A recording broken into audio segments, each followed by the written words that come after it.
Pilipinas, ang oras po natin, alas 6:33 ng gabi. Eto na ang mag-partner na mas paliliwanagan tayo pagdating sa batas. Mga payo ng mga abogado, mga usaping abogado na mas malinaw na pag-uusapan para mas maintindihan natin. Kumpanyera ng Bayan, si Attorney Rina Seco at ang Panyera ng Bayan, si Attorney Cam, Cheryl Adami Molina. Dos Kumpanyeras sa DZRH Radio, DZRH TV at DZRH Online. Bago mo kasuhan, bago ka pumirma, bago ka makipagkasundo, makinig muna sa Dos Kumpanyeras. Dos Kumpanyeras.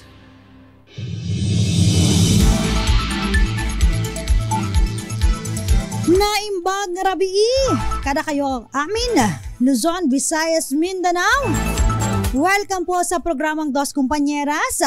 Ako po ang inyong makakasama, Attorney Cam, CAM, Cheryl Adami Molina, sa ngalan po ng aking kapartner, Attorney Rina Seco. Tuloy-tuloy sa pagbabalita, tuloy-tuloy sa serbisyo.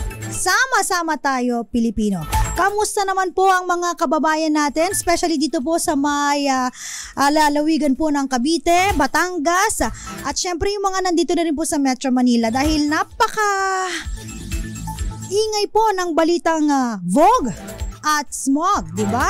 Alam niyo naman po yan. Kayo po ba ay ready na? Bibili na rin po ba ulit ng mga N95? Medyo may kamahalan po yung N95 kumpara sa K95 tsaka yung sa mga ordinaryong mga face mask. Medyo baka magkaubusan, baka medyo maging mahal na naman po yung kada piraso. Pero kailangan po natin ito, no? Lalong-lalo na po dahil sa nararanasan natin na very unusual, no, na alikabok at saka labo, no? Kapag ay po yung isang motorista, yung mga nag-drive po, no? Especially kagabi naranasan po namin, bandang dito Bacoor, Imus, Dasmariñas, kitang-kita, no, na medyo malabo. Parang akala mo malabo yung mata mo, pero malabo talaga dahil parang may fog. Akala mo nga teka, nasa Baguio ba tayo o Tagaytay? So, yan po ang medyo mainit-init na topic ngayon kung saan sinuspindi po ang mga iba't ibang klase, especially sa lalawigan po ng Cavite, Batangas, nakakaranas po ng ganito dahil medyo may kahirapan po, no, sa paghinga kapag nalanghap itong unusual na fog na sinasabi natin na vogue dun po sa may Batangas, at dito naman po ikinlaro naman po na ito daw po ay dahil sa air pollution. Okay, pero yan hindi po ang ating topic ngayon, hindi yan ang ating tututukan ngayon, dahil ang tututukan po natin ay yung mga mahilig po na pumirma as guarantor o kaya naman po co-borrower. Ayan. Naranasan nyo na po ba ito, no?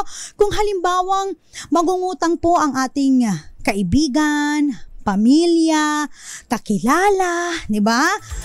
Kamag-anak, di ba? Sasabihan ka, ateng, o kaya kuyang, kailangan daw po kasi ng co-guarantor, tsaka, o kaya naman co-maker para maka-borrow ako sa, it's either sa lending companies, o kaya naman sa mga banks, or other financial institutions. Baka naman, pwedeng ikaw.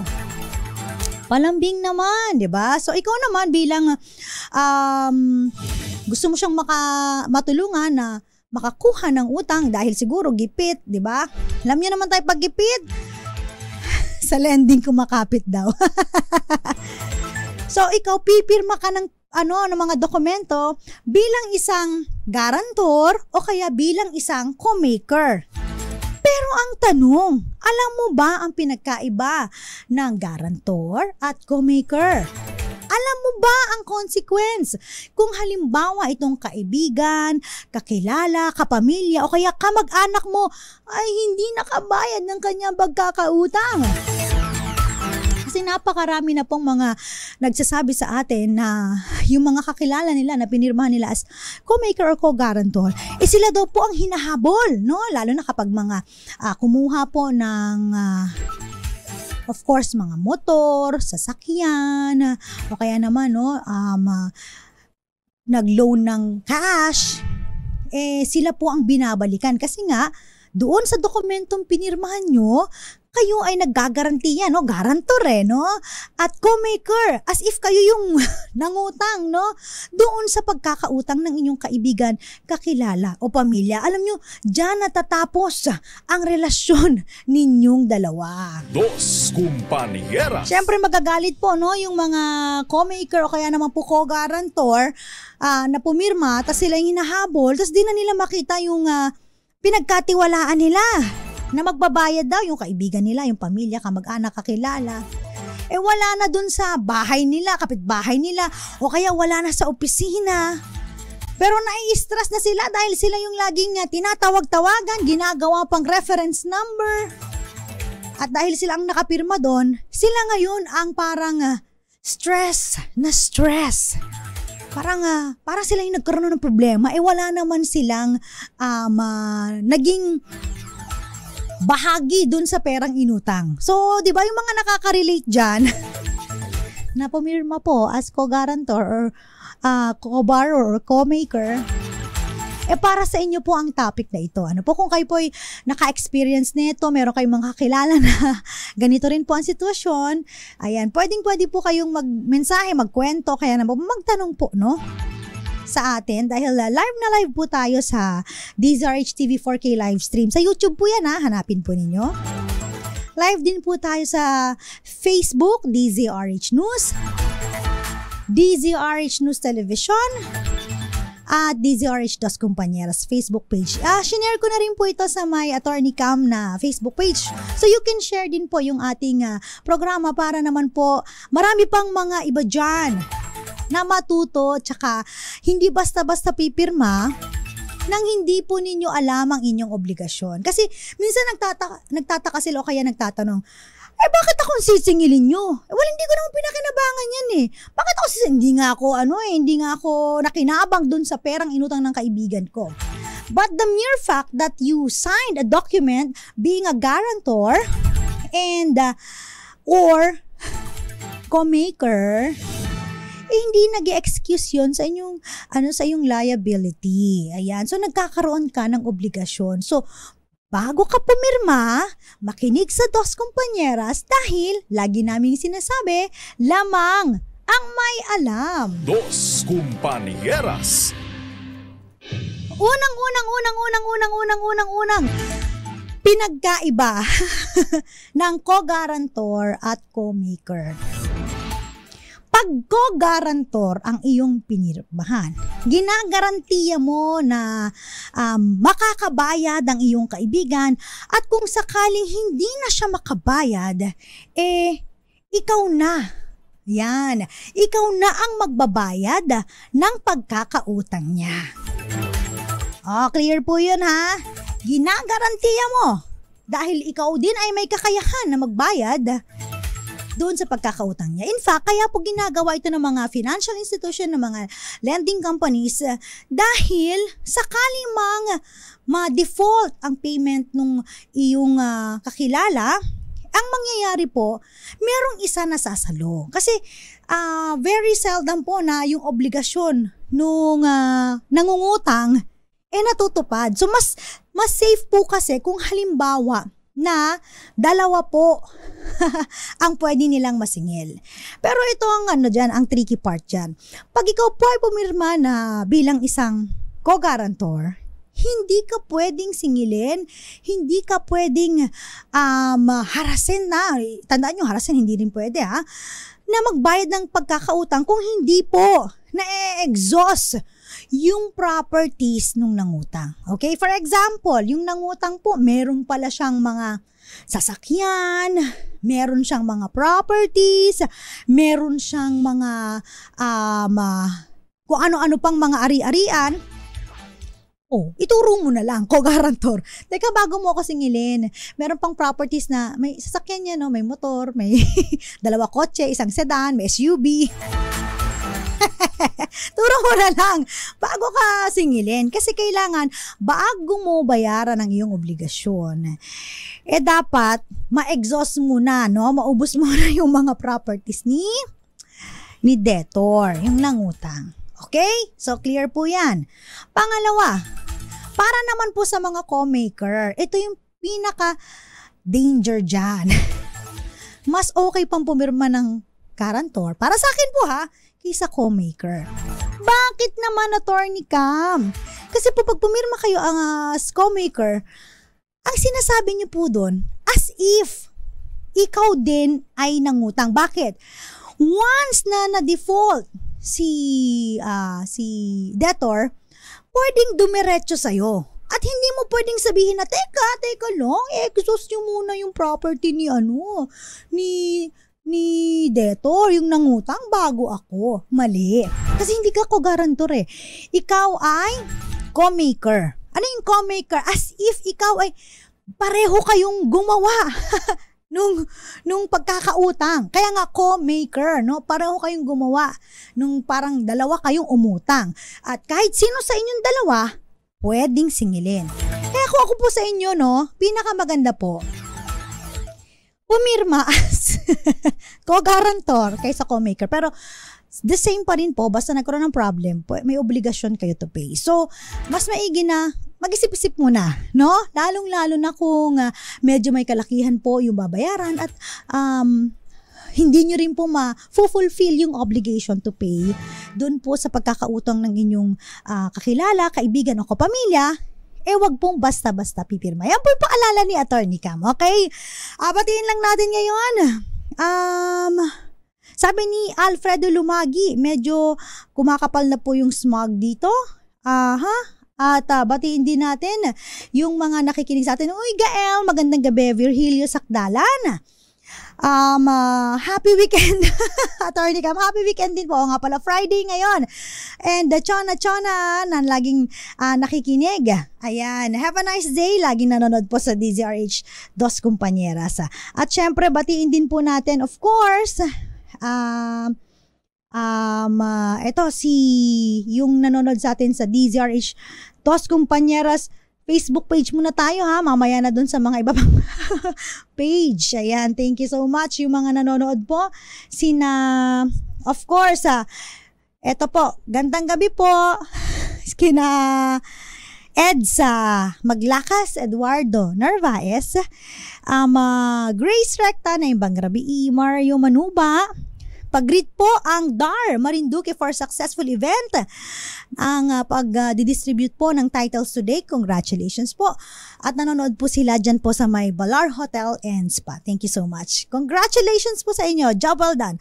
Nestor Milenia, Amelia Garcia, and sabi ni Abigail, friendship over dahil sa utang. Mr. Kenneth, sabi niya, wag magdamay kung hindi kayo kayang magbayad ng loan. Mag-ipon muna bago bumili ng gusto ng mga bagay. And Moonbeats, magandang gabi rin po. At meron po yan dito, maglo-loan sa bank, tinatakasan utang, then uwi ng Pilipinas or mag-cross country. Yung mga kababayan nating OFWs, ginagawa niyo po ba yan? O ingat po kayo ha. Kasama niyo pa rin po para sa DZRH Dos Compañeras Friday night. Ako pa rin po si Attorney Cam, Cheryl Adami Molina. Babalik po ang Dos Compañeras. Diyan lamang po kayo. Dos Compañeras. RH. Dos Compañeras. Dos Compañeras, kasama pa rin po si Attorney Cam, Cheryl Adami Molina. Pinag-uusapan pa rin po natin, no, yung mga mahilig pong pumirma bilang co-guarantor o kaya naman po bilang co-maker para naman po mapagbigyan ng kanilang mga kaibigan, kakilala, pamilya o kaya kamag-anak na umuutang po. Ano po? Sa mga lending companies, ganun din po sa mga banks or other financial institutions. At least, 'di ba, kung pipirma po kayo, alam niyo po ang obligasyon ninyo. At pwede rin po kayo mag-isip, no? Kung halimbawa, hindi nyo naman po kakilala at hindi nyo masyadong pinagkakatiwalaan yung nangihingi ng pabor sa inyo, magdalawang isip po tayo, no? Lalo't may kalakihan po, no? Ang inyong pipirmahan. In fact, meron nga akong kakilala, mga kaibigan, ano po? Siya po ay parang ginawang co-guarantor, no? Umutang yung kakilala niya sa bangko. Tapos nagulat na lang siya, ay, ginawa kitang co-guarantor, ha? Pumunta ka sa bangko, may pipirma ka mga documents. Di man lang kinuha muna yung approval o yung consent bago ka mag-nominate ng pangalan doon. So in the end, dahil hindi niya nga masyadong pinagkakatiwalaan at parang siya ay nabastusan bilang bilang wala man lang consent, walang pasabi bago ilagay yung pangalan niya. At pinapapunta pa siya doon sa bangko kasi syempre abala din po iyon. Ano po? Hindi po siya pumirma. So, ganun po, no? Yun ang ending nun. Yun ang ending. So, kung halimbawa naman po, no, mga kapatid ninyo, kailangan ng co-guarantor o co-maker, so, medyo maalwan-alwan naman kayo at gusto nyo na siya rin po ay makapagsimula. Bilang halimbawa, mangungutang siya ng pinansyal para sa pagtatayo ng kanyang business, di ba?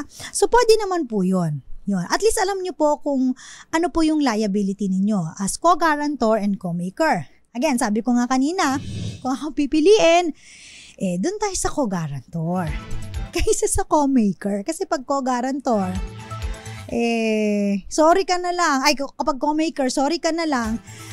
Pwede ka rin singilin sa pagkakautang, no?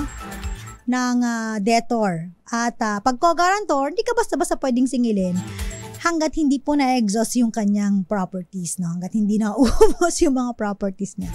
So, magiging makapili ka, no?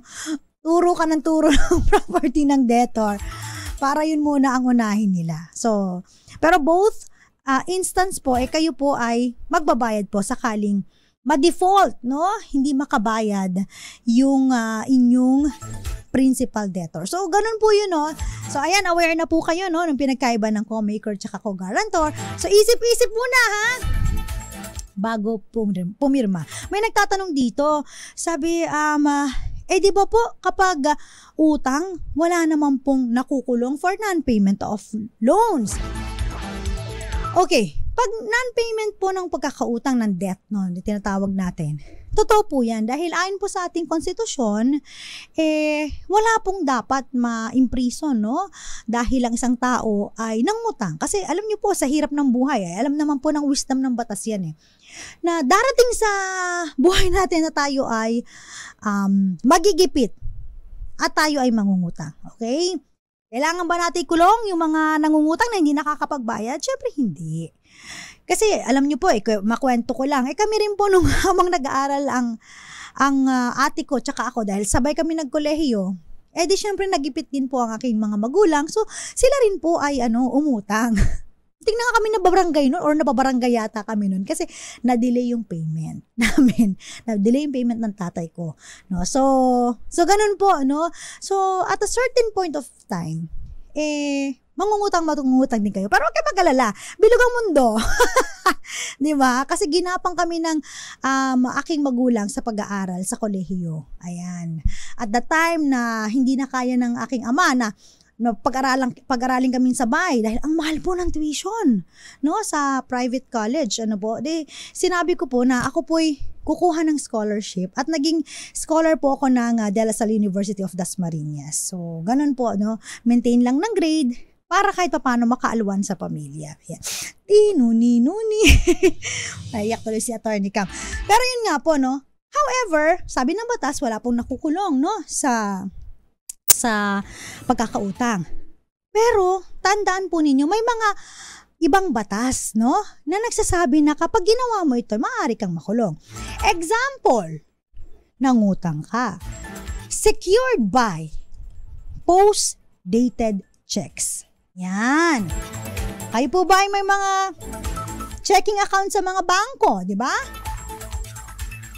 Usually, yung mga medyo may kalakihan ng sahod o kaya may mga businesses, meron po silang mga checking account. Okay? Kung meron kang checking account, ang maintaining balance niyan, if I'm not mistaken, parang 25,000 to, 50,000? So, ganun po, no? Kung meron kang checking account, so, pwede kang umutang, pero ang security or yung payment po, no? Imbis na kukuha ng collateral sa'yo, secured by post-dated checks. Bakit to ginagawa? Kasi, doon na, sure na every month may papasok na pera sa'yo dahil meron kang checking hawak, pero dapat pondohan po yun ng umutang. Ngayon, kung yun po ay tumalbog, o kaya naman nag-issue ka ng cheque na close account na, mananagot ka po niya, no, sa bouncing check law na tinatawag natin na batas. At sabi sa batas na yun, meron po yung kulong bukod sa multa. Kaya ikaw ay pwedeng makulong. Not because dahil nagkautang ka na hindi mo binayaran, pero dahil nag-issue ka ng worthless check. Ibig sabihin, walang kwentang cheque. Oo, kasi nung diniposit, tumalbog. Yan lang yung ayaw natin at tumatalbog eh. Lahat ng tumatalbog, basketball o kung ano mang ball yan, gusto natin tumatalbog. Ito lang yung ayaw natin tumatalbog, yung cheque. Tama ba yon? Okay, so yun po, no, maaari kang makulong. Or, sometimes, no, yung iba po dyan, mananloloko. So, pag kayo po kasi ay mangungutang, so meron kayong mga requirements na ipapasa. Okay? Yung iba, niloloko, no, may fraud na ginagawa para sila po ay makapangutang. Nagsasubmit ng mga documents na kung ano-ano na hindi naman totoo, no? Kaya naman po, merong panluloko doon sa pagsasabit ng requirements para makaungutang, so ikaw ay binigyan. Pero dahil may panluloko, may fraud, tas tinakasan mo pa, hindi ka nagbayad, sinampahan ka ng estafa. Aray, estafa. Ang estafa po, may kulong din po yan. Okay? Pag sinampahan ka ng estafa, dahil nagpasa ka ng mga kung ano-anong mga panluloko, fraud, para lang makautang, gamit ka na ibang tao, ang estafa po, may kulong yan. Hindi ka makukulong because ikaw ay nangutang, but because nanloko ka para ikaw ay makautang. Dos Compañeras. So see the differences po, di ba? No, meron pong mga batas na dahil sa mga ginagawa mo, para lang makasecure ng utang, maaari kang makulong. Again, not because nagkautang ka, pero meron kang nilabag na batas. Okay? So clear po yan. Eto, sabi ni Zenzen, paano naman po kung ginamit yung number ng guarantor ng walang paalam? Okay, ito pong mahirap, no? Lalo na sa mga online lending companies. Okay, sa mga online lending companies po, minsan may kailangan na ibigay ka daw na reference number. Yan, reference number. Ngayon, yung reference number, ibibigay mo yung kakilala mo, kung sino ang gusto mo ibigay, di ba? At kapag hindi ka nakabayad, itong mga lending companies ko, no, tatawag dun sa may reference number. At ikaw ang kukulitin para singilin. Yan, no? Dapat po, pag ganyan po, block nyo na po, i-block nyo. Diba? Tandaan po ninyo, yung mga private numbers po, no, ng isang tao. Lalo na ngayon na meron ng, or nirehistro na yung mga pribadong numero ng bawat isa, dapat po ay hindi nyo basta-basta ibibigay ng kahit kanino nang walang pahintulot, nang walang consent. Okay? Yan tayo, mga may iba dyan, uy, pahingi nga ako number ni ganito, uy, pahingi nga ako number ni ganyan kasi kukontakin ko siya. You ask the person, sabihin nyo, kinukuha yung number mo ni ganito, ibibigay ko ba? Hindi po yung bigay na bigay kayo, lalo na sa mga online lending companies ko, no, ng mga number ng kung sino-sino. In fact, di ba po, yung mga peking online lending companies, ang ginagawa nila, di ba, meron doon kung saan mag-a-agree ka, no? Kasi kung hindi ka makaka-agree dun sa terms and condition, hindi ka makakautang. Meron doon sa provision ng terms of agreement, terms and conditions, no? Nakalagay doon na pinapahintulutan mo sila na ma-access yung phone mo na may mga phone numbers ng iba. Okay? Pag ganito po na-access yung phone numbers ng iba, ang ginagawa, di ba? Pinapahiya ka, oy, si ganito, may utang po yan, ang kapal ng mukha. Ayan. Pakisabi na lang sa kanya, bilang na ang araw niya, yung may mga ganun pa. Tandaan po ninyo ha, kasi marami pong namumblema sa mga online lending companies. Ano po? Unang-una, bago po kayo pumatol sa mga ganitong aktibidad, ano po? Kasi mukhang scam to eh. I-check nyo po yung lending companies, online lending companies, kung nakarehistro po sa Securities and Exchange Commission, sa SEC. Hanapin nyo po yung website nila, nandun naman po, i-update po nila kayo. Kung sino yung mga, merong mga certificate of authority na pwede lang po silang lending business. Dalawa po kasi yan. May traditional lending business na kung saan sinisingil sila ng personal, yung parang araw-araw may collector, so may utang kayong ganito, 5,000, 10,000, 15,000, 20,000, then araw-araw niyong babayaran. So ang duration, merong 3 months, 4 months, 6 months, depende po, no? Ngayon, it doesn't mean na kung sila po ay lending company ng traditional, sila din po ay may certificate of authority na online lending, no? Iba rin po kasi ang certificate of authority na ini-issue ng SEC para sa mga online lending companies. At tandaan po ninyo, yung mga online lending companies, dapat po nakarehistro sa SEC. Dahil may mga online lending po, no? Na hindi po nakarehistro sa SEC. At ito po yung mga online lending companies na namamahiya at kala mo, talagang utang na yung buhay sa'yo, no? Yung parang binili na nila yung buhay mo kapag sila ay makasingil. Namamahiya, nananakot.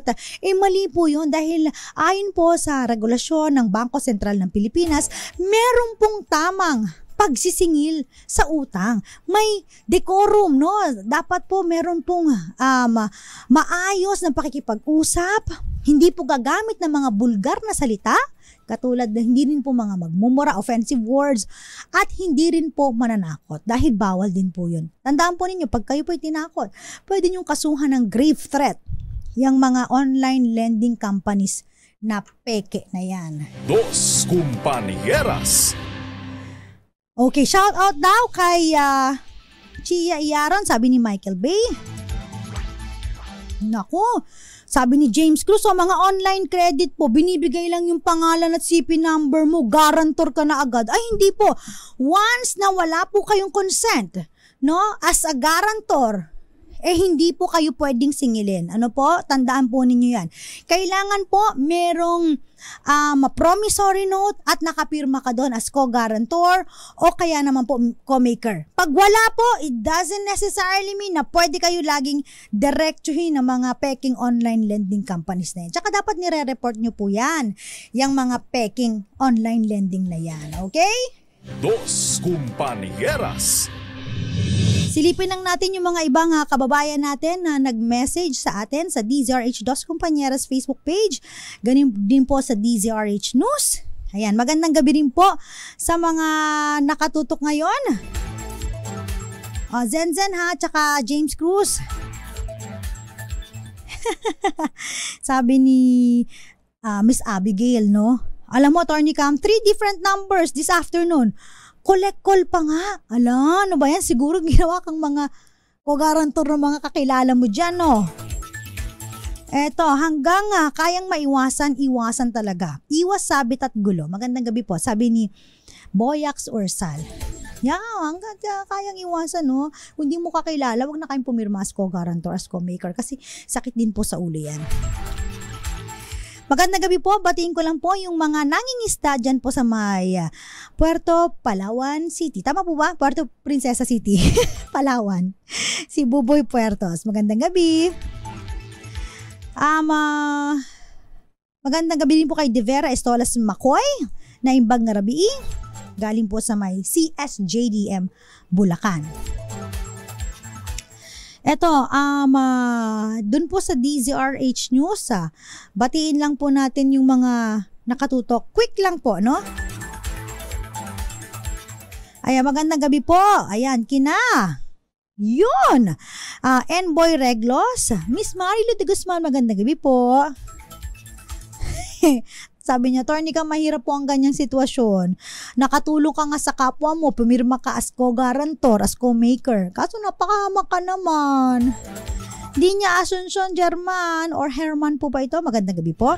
Mabel Hamor, pinababati ka ni Memo Monteliano. Miss Belan Rivera, ay magandang gabi. Alan Buendia, shout out sa Buendia family. Diyan po sa may Sampaloc, Maynila.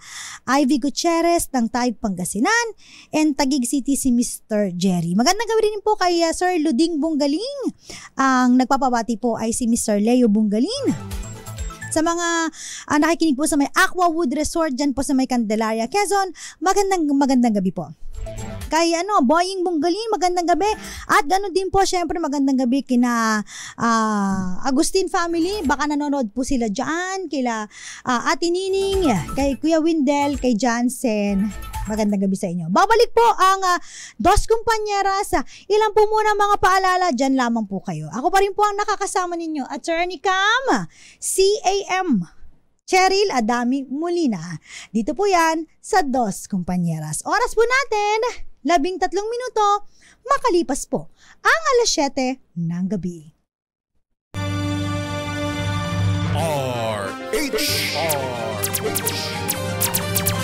Dos Compañeras. Uy, speaking of malapit na, babalik na po, no? Malapit na bumalik ang DZRH Malakas online promo. Ayan ang Das Compañeras. Abangan nyo po yan sa Monday. Binuko ko na. Abangan nyo po ha. Ayan, pinag-uusapan po natin yung syempre, mahilig pumirma bilang co-guarantor o kaya naman po co-maker sa mga umuutang na kaibigan nila, kakilala, kapamilya o kamag-anak. Pero ang tanong, may tanong po dito, ano po? Attorney Cam, papaano naman po kung yung umutang, ang pumirma lang ay ang asawa niya. Pero yung kanyang spouse, hindi naman po pumirma as co-guarantor or co-maker. Halimbawa, si Mrs. lang yung umutang. Hindi naman pumirma si Mr. as co-guarantor or co-maker. Pero unusual. Kasi usually yung kinukuha ang co-guarantor co-maker, yung hindi mo asawa. Masisingil po ba yung utang dun sa asawa? Ayan, kapag hindi nakabayad si Mrs. na umutang. Di ba? So, yes po, no? Pwede pong singilin ng mister. Basta siya po ay may consent. No? Alam niya na nangutang si Mrs. at pumayag siya na mangutang ang kanyang asawa, pwede siyang masingil kapag hindi nakabayad si Mrs. Okay? Pero, kung ang kaso naman po ay halimbawa, si Mrs. po ay umutang at pinambili niya po ito ng kanyang pansarili lamang. For example, bumili ng mga mamahaling jewelries, mga luxury bags, yan, mga ganyan, mga LV, lumang bag, charos. O, diba? Dapat po, si Mrs. ang magbabayad nun kasi hindi alam ni Mr. yon, diba, no? So, si Mrs. ang liable doon. Iba po ang kaso rin kung halimbawa, hindi alam ni Mr. na umutang si Mrs. Pero yung inutang ni Mrs. po ay nag-benefit po ang pamilya. Paano yon? Kung halimbawa po, hindi alam ni Mr. na umutang si Mrs. pero nanghiram siya para pambili ng mga books ng mga anak nila. Nanghiram siya dahil pang tuition ng anak, nanghiram siya dahil bumili ng pang groceries, no? Ibig sabihin, nag-redound dun sa benefit ng pamilya. Kahit mister, hindi mo alam, umutang si Mrs., ikaw po ay liable din na magbayad. Oh, clear po yan ha? Dos Compañeras. Ayan, sa mga mahilig pong humiram. Sometimes po kasi, ito ang nagiging problema, no? May mga kakilala tayo ng mga misis na nangungutang na hindi alam ng kanilang mister. So, nagugulat na lang po ang mister. Bakit ang laki ng pagkakautang tas sinisingil siya? Okay? May iba po kasing mga mister, nagtatago din ng payslip. Bata-bata sa langit, ang tamaan, kuya, baka ikaw yon. Bakit ka nagpapakita ng payslip, di ba, no? Kasi ay mong makita yung sahod mo at yung inaabasto mo, no, sa iyong asawa. Tandaan po ninyo, mga mister, kung wala kayong prenuptial agreement ni Mrs., no, dapat hati po kayo dun sa sahod. Alam mo, bilib na bilib ako sa mga mister na ibinibigay ng buo ang sahod kay Mrs.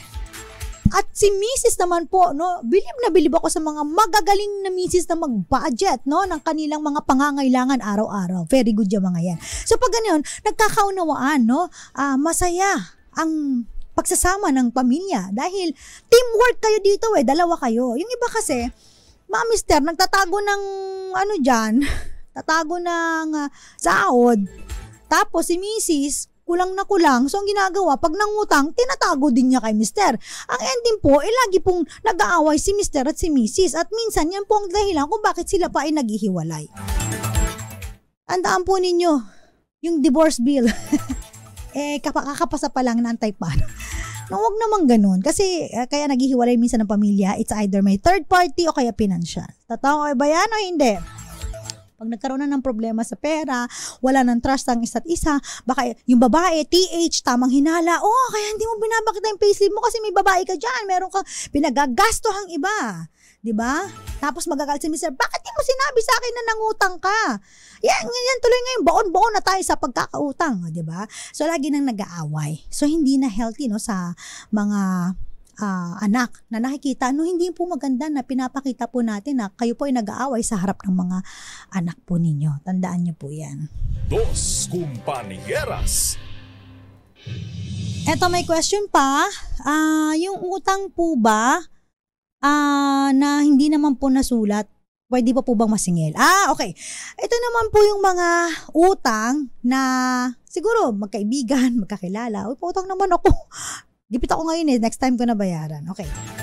Pag mga ganito po, no, kahit po ang pagkakautang ay verbal lamang, may kontrata pa rin yan. Pag sinabi natin kontrata po, meeting of the minds. No, nagkasundo kayo. Anong consideration? Ano yung subject matter? Diba? Pinangutang ako Sabi, papahiramin. Kaibigan naman diba? So, nagpautang ka. It doesn't mean na kahit wala po itong kasulatan, hindi nyo po masisingil. Pero, iba po kasi kapag may kasulatan tsaka wala. Ang difference lang po is that kapag may kasulatan, pwede po kayo mahingi ng saklolo, no, sa korte up until 10 years para masingil ang pagkakautang. Kung halimbawang verbal lamang po, 6 years, up to 6 years, no? So, yun lang yung time. Medyo mas mahaba lang po kapag merong kasulatan. At ang difference pa po, no, ng kasulatan na utang na sinulat o kaya utang na sinulat sa hangin o verbal lamang, pag may interest po yan, no? For example, friend, pautang naman ako ng 10,000. Bayaran na lang kita. Tabuan mo ng 20%. Magiging 12,000. Yan. Pag verbal lang po yan, hindi mo pwedeng i-insist na pag binira ka 10,000, oy friend, sabi mo 12,000. Asa na yung interest? Sabi ng friend mo, hindi naman nakasulat. Totoo yun. Pag nakasulat po at may interest, pwede po yan ma-enforce. Pero kung halimbawa po, nagkasulatan lang kayo sa hangin, hindi nyo po yan ma-enforce, hindi nyo masisingil. Bakit? Kasi sabi ng batas, lahat po ng interest, no, regarding sa pagkakautang, dapat po ay naisusulat. Yan. Clear ha? Tsaka ano bang dapat gawin kapag halimbawa maniningil na kayo ng utang at hindi nagbabayad? Magpadala po kayo ng tinatawag natin na demand letter. Bakit? Kailangan pa attorney ng demand letter. Kasi po, if there is no demand, no delay. Ibig sabihin, kung hindi ka nagda-demand na siya kayo magbayad, hindi siya delayed. So, kailangan po yon. So, you send a demand letter para sabihin na, oy, ikaw ay sinisingil ko na sa iyong pagkakautang. Naalala mo, noong ganitong araw, ikaw ay umutang sa halagang ganito at merong interes at ito ay na isusulat sa ating kasunduan, no? So, ito, base sa ating kasunduan, kailangan bayaran mo ito ng ganito at hindi ka nakabayad. So, ito na yung final demand. Kung hindi, ako po ay magsisik ng mga, yung ganun po, legal advice. para naman po or legal action para mabawi ang pagkakautang. Especially pag medyo malakihan po, no? 100,000, 50,000. Laki po nun, saan mo kukutain yun? Okay? So, again, ito po. Question. Okay. Parang pareho lang, no? Attorney ka, masaklap po talaga ang usapin sa utang. Yung ka-office mate ko ng utang sa akin, may promissory note naman kami at sinangla niya sa akin ang sasakyan. Pwede ko bang kunin yung sasakyan? Hindi pa siya nagbabayad pero pinaggigita niya sa opisina na bayad na siya. Parang ako pa yung masama. Paano po kaya yon? Again po sa civil cases po, no, yung mga nagsasabi na hindi bayad na ako. Ikaw ang may burden of proof, no? Dapat nasa iyo ang pruweba na magpakita na ikaw talaga ay bayad na. Yan, no, 'di ba? Kaya po importante yung mga documents, 'di ba, na hawak mo. Kaya naman halimbawa nag-transfer ka through GCash, 'di ba? No, screenshot. O kaya yung nagbayad ka sa bangko. Yung deposit slip, 'di ba? So importante para mapakita mo na teka, mo ko singilin bayad na ako. Pero kung hindi naman, hindi po 'yun hindi po mapapatunayan 'yon. At hindi mo pwedeng ituro, hindi bayad na ako, 'di ba? 'Di ba? Binigay ko sa iyo, hindi. So kung sino po ang nagsasabi na bayad na siya, so siya po ang may burden of proof na magpapatunay na siya dapat ay bayad na. Okay? Okay. Ayan. Uy, napakabilis ng oras. Batiin ko lamang po yung nakatutok sa atin ngayon. Magandang gabi po sa mga nanonood din po sa atin sa DZRH News Television. Ayan abangan po ninyo yung ating DZRH Malakas Online Promo. Monday na po yan. Mimigay pa rin po kami ng cash. 500 pesos para sa mga masusugid nating tagapakinig. Meron ka nang natutunan, meron ka pang napanalunan. Saan ka ba? Dito lang yan sa DZRH. Magandang gabi, Jeremy Quinones. At ganun din po, magandang gabi rin po. Ayan. May nagpapa-shoutout pa dito Ihabol ko lamang po, no? Shoutout daw po sa mga nakatutok dyan sa may Santa Maria, Bulacan, De Villa Lea, magandang gabi. Jason Abulencia, JC Son Fernandez, at Maria Rica Odeclas, magandang gabi. Abangan nyo po ang DZRH Dos Compañeras sa Lunes po. Ayan, magkakarinigan at magkakakitaan pa rin po tayo. Ganon din po, magandang gabi rin po kay Papa Will, Mama Jovita, Nanay Connie Vista ng Vira Catanduanes, and of course kay Mama Sinta ng Olongapo City. Happy weekend, sabi ni Kenneth Arevalo. Stay indoors. Grace Recta, thank you so much. Nakakapiling niyo po ngayong gabi. Ako po si Attorney Cam Cheryl Adami Molina. Tuloy-tuloy sa pagbabalita, tuloy-tuloy sa serbisyo. Sana po may natutunan kayo. Sama-sama tayo, Pilipino. Oras po natin alas 7:30 ng gabi. Paalam, happy weekend! Dos Compañeras.